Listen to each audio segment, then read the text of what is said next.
Thank you for joining us and to talk about how to prepare for interviews. Here at the University of Reading, I am the Academic Programme Director for the programme, the BA Ed, which is the undergraduate teacher training programme for primary age to get QTS.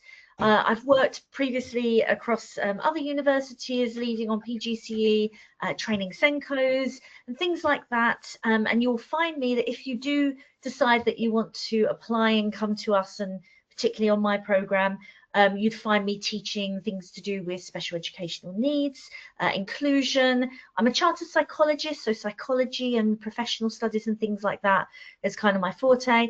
But everyone on the programme, all the tutors will have different areas they specialise in, and they will be present, some of them at interviews.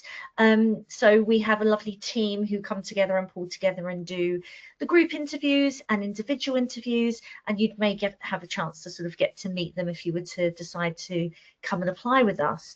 So I'm going to be covering a few things today, and I hope it gives you a sense of confidence, a sense of preparation, so you feel like you can come in knowing how to sort of show your best self without having to hold and cognitively hold all those things that might be worrying in the background. If we can relieve some of that, give you a few tips, tricks along the way, I'm very happy to share with you that expertise, so that you can come in and show us who you are. So the first thing is how to prepare for interview, things to be aware of in particular. So some of the misconceptions or things that people have done in the past, I thought I'd share some anecdotes with you and some top tips, the things that we're looking for to help you, give you a better chance of getting through. So my first question, and this is really a taster of what it's like at University of Reading, if you were to come to us and sort of get involved in lectures or seminars, we never really talk at you. And I know this is online and I haven't met you, but whenever we're working with students, it's all about an interaction. And so in order to give you what it is that you're hoping to get, it's quite nice to get interactive. And I want to put out there, what is it that you would hope that I will be covering today? What would you like to know? I hope I've kind of preempted some of those questions just based on questions that have come into me in the past, if I've met some of you at Open Day in previous years, but there may be specific things that you're hoping I'll cover. So preparation. So you've already been asking me that about preparation. Absolutely key. I would say a great starting point is research the place. You know, if you're going to apply there, why there? And that's a hint for some of the questions coming up. Why the place that you're applying for? Read up. I'm going to tell you what kinds of things you might want to read before you get here. Figure out what the role is of being a teacher. Practice some questions. If you've got a friend or a family member who's quite good at doing a bit of role play, they can be the interviewer, you can be the student, and sort of have that preparation, because we can get caught up in our own heads, and when the pressure's on, we can kind of lose it. So if we've practiced it, it comes up more as a habit. How we present, you've already asked me about that, so I'll come back to that. And I'm going to talk about authenticity being at the heart of bringing yourself into the room in a moment. So let's go to the very first point there. Researching. What is it about the place that you're coming to that makes it unique? What makes it distinct? Because if you're coming somewhere and that particular program, for example, my program, has some kind of focus on, and if you know anything about Reading University, you'll know that sustainability is a really high up on the priorities. You may have seen the climate stripes, you might have seen it on the sides of buses and things like that. I think the football club also has them. Sustainability is a big priority. For me personally, if you were to Google me as the program director, you'd probably spot mental health support, trauma-informed practices.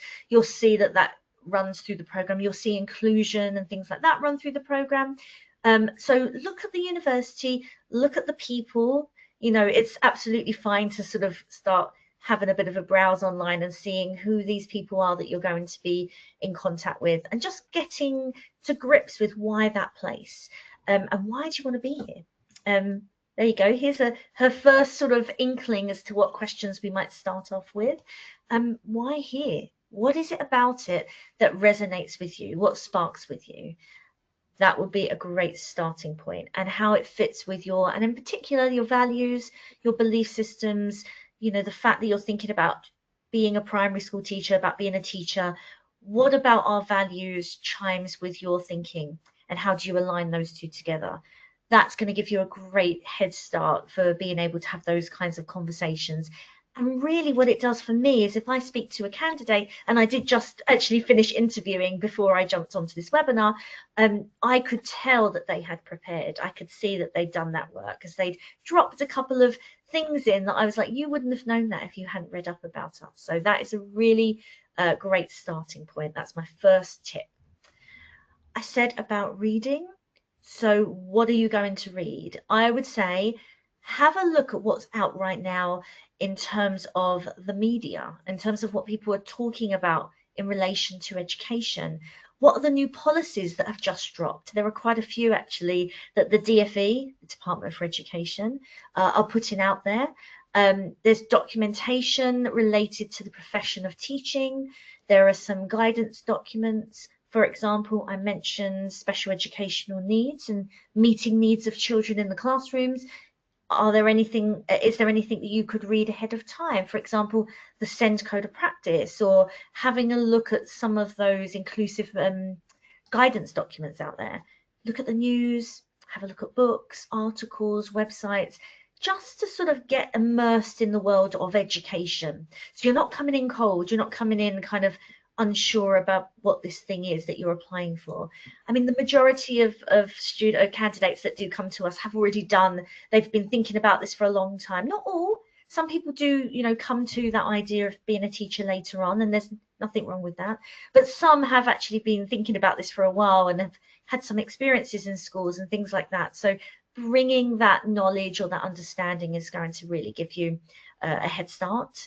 Think about things like, so there's a thing called a core content framework, or they call it there's a lot of jargon in education, by the way. They call it the ITT-ECF. Yep, say that really quickly. The initial teacher training, it's all about the entitlement that all people, all students that apply for teacher training, if you're looking at all providers anywhere, it's the core things that must be taught on the curriculum. And so it's quite useful to have a look through those, because it will give you an understanding of what would be on the programme. Things like the teaching standards, if you haven't already gone and had a look, type in teaching standards. It will tell you what's expected from a teacher, a really good effective teacher, by the end of the programme, and students get assessed on that at the end. So if you're coming to interview and you already have had a look at the teaching standards, the national curriculum is another one, you are going to have a head start. Literally just Google national curriculum, have a look. There are quite a few subjects that you would have to teach as a teacher. Have a look at the subject knowledge across different age ranges, because teaching writing in year 1 is going to be a very different thing to teaching it in year 6. And if you look at the national curriculum, you'll see the descriptors are very different in what you would expect from those different kinds of pupils in a classroom.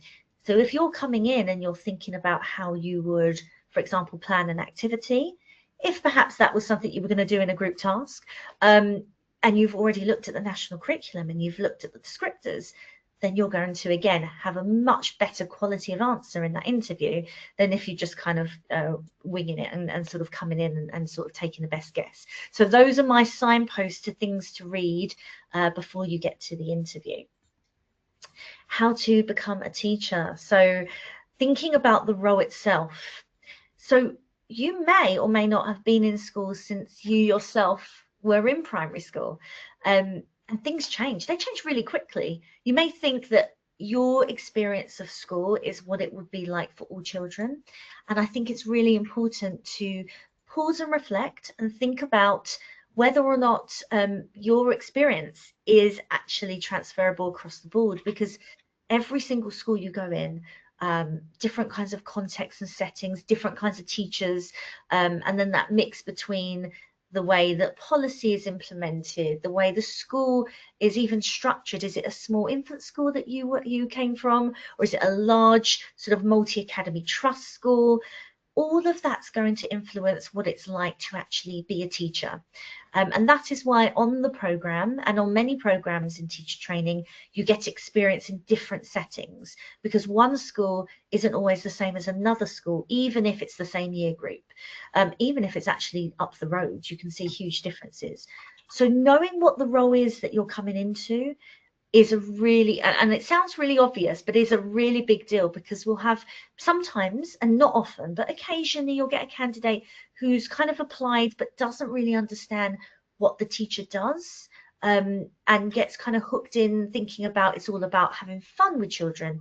And I'm saying it absolutely, there are so much joy and there's so much fun and engagement to be had when you make a lesson really interactive. It's fantastic, but they forget about the learning part. And so knowing the role that the teacher facilitates learning and really bringing together some of those components, that's going to show your understanding is ingrained a little bit deeper. So know the role of the primary teacher, even if you haven't gone into schools, and that's not something we force you to do. You don't have to have had experience teaching in a school or volunteering in a school before applying. But I would say it's kind of good practice too, just because you can draw on examples. You can say, if perhaps in a question in an interview someone said, have you got an example of when you've worked with a child, when you've had positive impact with a child, you would be able to then draw on a time where you were with a child in the school. If you haven't gone into schools, you can draw on things like, I don't know if you've done holiday clubs or even just babysitting, or siblings that are younger. Anytime that you've had interactions with someone that's younger where you've supported in a positive way, bring all that with you and draw on those examples, because that's what we're looking to see. Okay, so there was a question about activities and tasks. So we are probably, and this will change year on year, how this looks in structure, and this is just what it is right now, so I don't want to sort of tell everyone this is what it will be, because things evolve and change as we're continually improving, but preparing a learning activity is the kinds of thing that you're going to be asked to do. So taking something like a book as a stimulus, or a video or something to creatively spark your ideas, and how you turn that into learning opportunity is what we're looking at. I mean, I've just picked out two of my favorite. I've got two little ones myself. I have a 5-year-old and 10-year-old, two boys, and these are some of the classic books that I used to love reading to them, and you'll see these crop up in primary classrooms.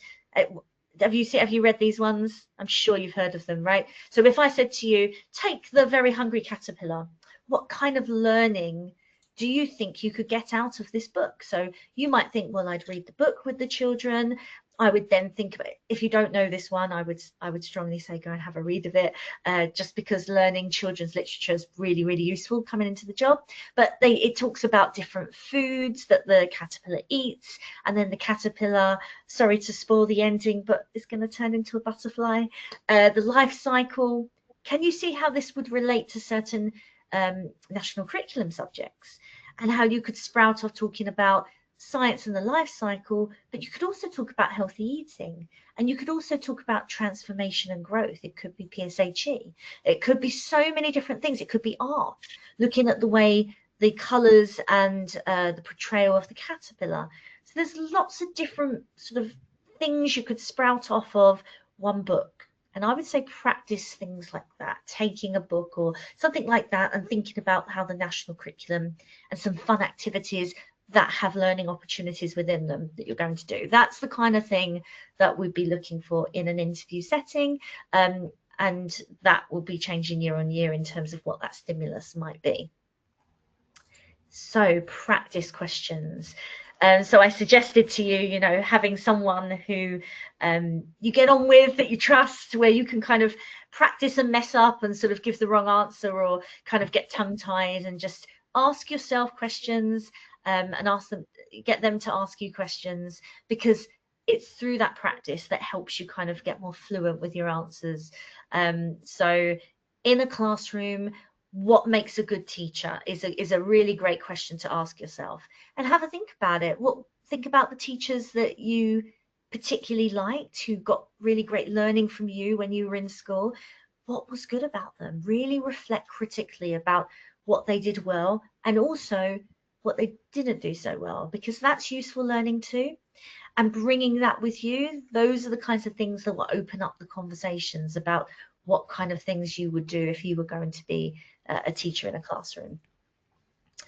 Let's look at clothes. So today I actually had, it's quite cold out today, snowing here and everything in the morning. I have my thick jumper on as I was in my office, and I was busy getting my lecture slides ready for a lecture that I'm doing tomorrow and things like that. So I had my thick jumper, and then I thought, well, I'm doing my webinar to you.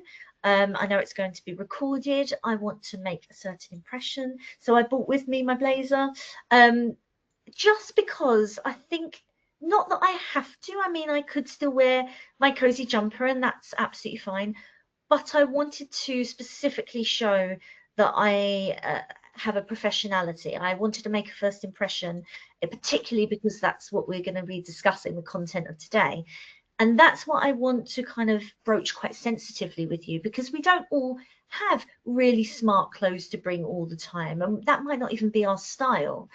But I think it goes a long way in showing that you care and have made that extra bit of effort. For example, it's probably not going to come across very well if you turn up to an interview with, I don't know, I'm thinking a little crop top, flip-flops, and a pair of hot pants shorts or something. You know, you just probably wouldn't go for that, would you? It wouldn't be the appropriate thing for the situation.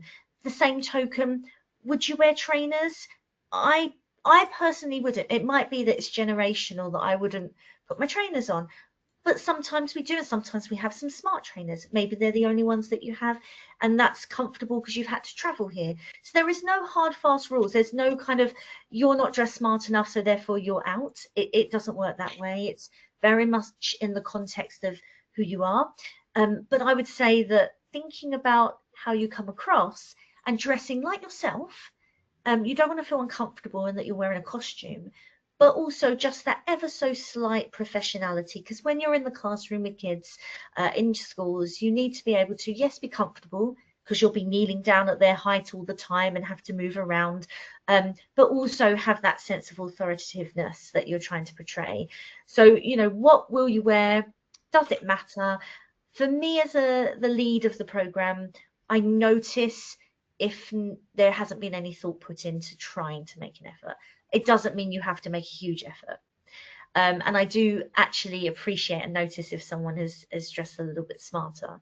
So I hope, I mean, that's a very vague answer, and I think I've hedged my bet enough on that one, but it is just about first impressions and being authentic to who you are. Okay, you don't need to turn up in a suit. That's not something that is a yes or no in any way. Feel comfortable, because at the end of the day, you're going to show us who you are, and this lends itself beautifully to my next point. And so therefore how you dress and how you style yourself is part of who you are as well, and we want to see that too. So this links to authenticity. I wonder if we can reflect a moment on what being authentic means to you. You will probably see from how I'm speaking, I mean, I don't know you, I'm speaking to the screen as if you're the students that I teach and lecture every day, but you would probably see my true character right now. There is a sense of professionality, I hope, coming through, but I am just who I am. I am just me. I'm me when I'm out about, I'm me with the students, I'm me with staff. I try and bring myself into the room, and that's very important in teaching, because there was a time when I first got into this many years ago where I thought I had to have a very authoritative stance, and I had to, you know, I'm a program director, I'm a lead, I have to kind of present in a certain way. People can see straight through you. They can tell when you're kind of putting on a bit of an air. And so when it comes to interviews, you do have that ever so slight, you know, you want to make a great impression. You might be a little bit nervous, and I don't blame you. I know if it was the other way around, I also would, if it's something that's really important to me, feel like I want to do my best. But I hope that we make you feel safe and warm enough that you can relax a little bit at the start. And what we will do at the very beginning is we will do sort of an introduction, a bit of an idea about what the program is. We'll get you settled before we dive into the interview itself. And that gives you a moment to calm your nervous system down and sort of ground yourself in who you actually are. And that's what we want to see. We do have a moment where we do a bit of an introduction, where we get to know each other, just to kind of break that ice a little bit, and so we can talk to you and not the version of yourself that you brought to the interview to make an impression. And somewhere between the two, that professionality of wanting to do your best, which is great, and your authentic self is where we're trying to look. We're looking at potential. We're looking at, are you someone who wants to learn? Are you interested in growing? That's where our thought process will be when we're meeting you. And that leads us on to this learnability idea. Can you be adaptive? Can you, for example, when the sound went down, can you think to yourself, okay, I've got to pivot now. I need to think about how I'm going to do this. You know, allowing yourself to be motivated internally, because obviously as program directors and lecturers, you know, it would be difficult to have students who don't really want to be there, or they did, but then that motivation wanes and we have to kind of pull you through the program. What we're looking for is those kinds of people who really want to do it, which is fair enough, because, you know, being a primary teacher, you have to really want to and love it to come through this. Being a reflective person, we will ask questions to kind of probe and prompt, can you be reflective? So is there something that you may have changed or done differently now in hindsight? You know, is there a way that you can be more effective in that activity that you've planned now that we've had this conversation? Can you think critically? Criticality is something that develops across teacher training programs. That is a challenging skill to teach, but a starting point is, can you see the sides of an argument in both ways? Can you see what we've done well, what might be better? Can you look at theory or research and think about how it can have practical applications? It's that kind of thing that we're looking for. And those are the kinds of questions we might start to ask you when you're discussing activities that you've planned. So that's the kind of package and the kind of person, basically someone who just really wants to do it, is what we're looking for. I think it's fair to discuss that feeling of being nervous. I mean, feel free to put in the Q&A in the chat about if you're a little bit nervous about coming into interviews, what that feeling feels like, the butterflies. And like I said, that's absolutely normal. We'll try and sort of ease you in at the beginning. The structure, maybe that will help with those nerves, is, as I said, we do the introduction. We then do the group activity. We then talk about your activities that you've planned based on the stimulus. We then do a bit of a tour. As I said, we go around the campus here on London Road, here at Reading University for the BA Ed. All the teaching pretty much is done here at London Road campus. And then you've got White Knights campus up the road, which is more where the student accommodation is, and the library, and the union and bars and things like that. So it's very separated. So we just do the London Road tour. Then you get your written task, and your written task is a very simple question. It's very short, but it's so that we can see a few things. One, legibility of your handwriting, because if you're a teacher, you're going to be writing on the board. Now, I don't have particularly neat handwriting in my day-to-day life. I have my normal scribble, get it down quick. But when I'm writing for the children, it's beautifully written on the board. And so it's just checking that we can read your writing in that way.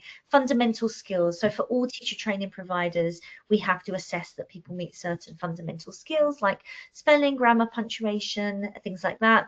We also take into account inclusive needs. So if you do have an additional need, that's completely taken into account with presenting these kinds of things.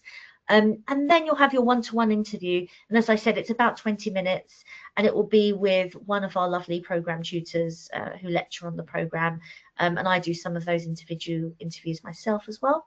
So that's the kind of structure of the day, and it usually lasts, at the moment, and again, I'm careful to give times because these things get reviewed, but you could be looking at sort of giving yourself half a day. We tend to do it sort of late morning and the afternoon, so that you don't have to get up too early if you're traveling from far away, and you're not going home too late, because we don't want to leave you waiting too long. So we're trying to make it as supportive as possible. And there are online options as well. So there's in person and there's online, to sort of give that accessibility for all the different people who might want to apply. So hopefully that gives you a bit of an insight into the things we're looking for. Here are some tips. This is fantastic. This was written in collaboration with the staff on the programme, speaking to candidates and students, things you can do before you apply. I mean, I've highlighted a lot of these already for you. Spending some time in a school, doing some research on the course, checking your own motivation and what the role actually involves, getting ready for interviews, look at national curriculum, read up on things, reflect on your own educational experience, look at research. So I'll give another tip about questions that might come up. When you're a teacher and you're trying to look after a class of 30, you need to be good at supporting positive behaviour management. And so looking at how your natural style is on managing behaviour, what does the research suggest, how might you do that? That's a nice way to prepare for interview. Read really carefully. Now, this is one I haven't said yet. Read the email, read the web page for the details, because all the clues and all the information's in there.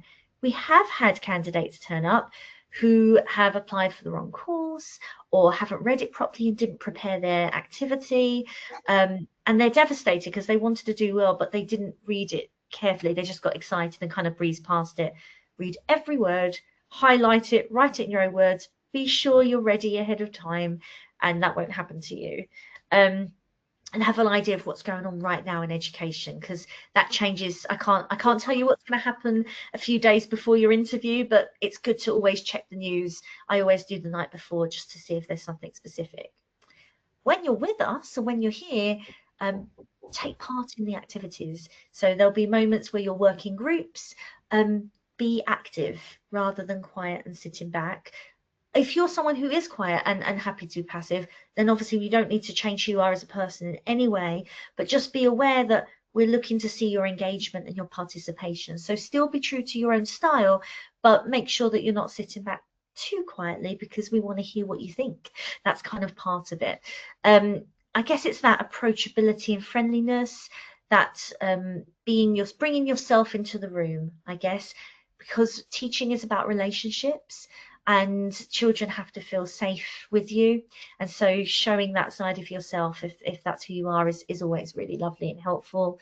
Any examples? I said this before about pulling on examples when you've worked with children in any way that's been positive, and thinking about the profession as a whole, just understanding that the teacher's role isn't always just the teaching bit. It's a much wider role than that. So if you've kind of looked at all those sides of things, that's going to give you a good understanding. And I think this is really nice what they've written at the end here, that we're not trying to catch you out. What we're doing is we're looking for the best in you, like we do with children in the classroom, the same with students, the same we do with staff.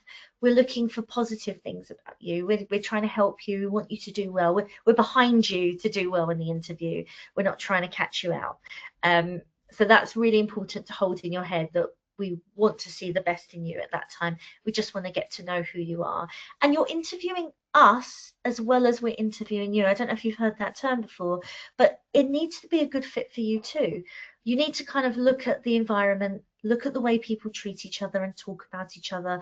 How does the program director talk about their program? You know, is there pride in it? Do they understand it? You know, all those things, because the fit between the two people, the interviewer and the interviewee, that relationship's really key there. That will give you a hint about whether you want to be coming to a certain place.